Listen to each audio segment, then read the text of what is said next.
All right, so we're back in the office to talk about my favorite subject, which is running backs, and even more importantly, rookie running backs. Gotta love those rookie running backs. So, the way that I looked at this season, where this was a season that was kind of ripe for a strategy where you kind of try to throw everything against the wall with mid-level draft picks at the running back position.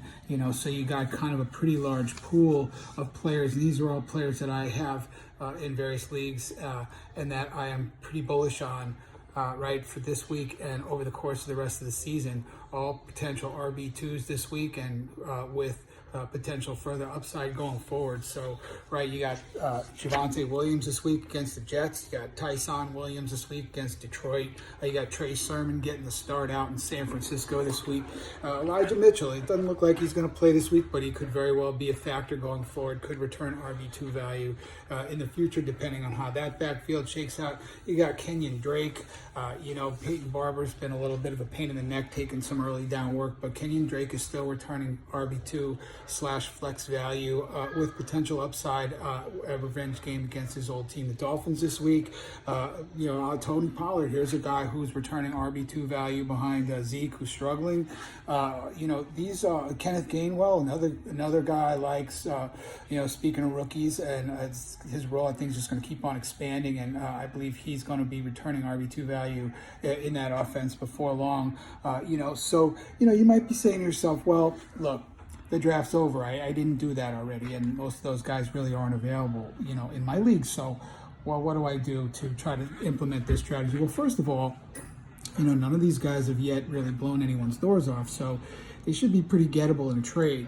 And I would trade for all these guys. I would try to offer trades for all these guys, and maybe you can even get two of them for one of your sort of more second or third round type players, and I would do that. Chuba Hubbard, another rookie who's going to return some value going forward starting next weekend. There's just a large pool out there, gettable guys. I think the window's probably closed on trading for Chuba, but just another example of the rookie RB outlook that I definitely advocate. And but as far as who's still out there, who if I can't make a trade, what do I do? Who's still out there? Well, you got Zach Moss available in a lot of leagues. It's a guy who I picked up right before game time last week and scored 2 touchdowns.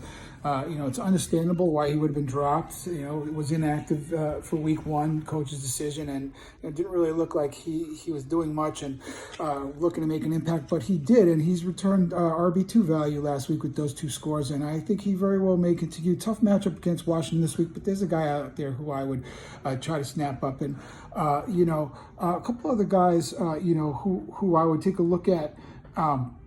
At the running back position, I would take a look at some Patriots running backs. Look, talk about rookie running backs. If you're a rookie and you get 1 carry for Bill Belichick and you fumble it, you're going to be at the end of the pine. You just are.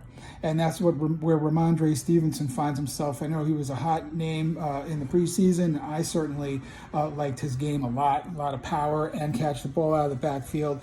And I just still feel that, with Damian Harris, he had a good week last week, no doubt, but he's just been consistently underwhelming throughout his Patriots career. And I think that, eventually the time is going to come for Ramondre Stevenson and or J.J. Taylor. I would stash both those guys.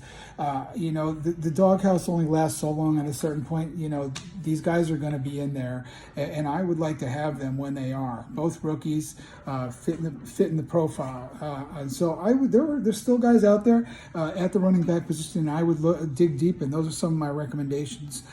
So that's also my outlook at the position for week 3. So good luck from Burmatic Advanced Fantasy. Peace.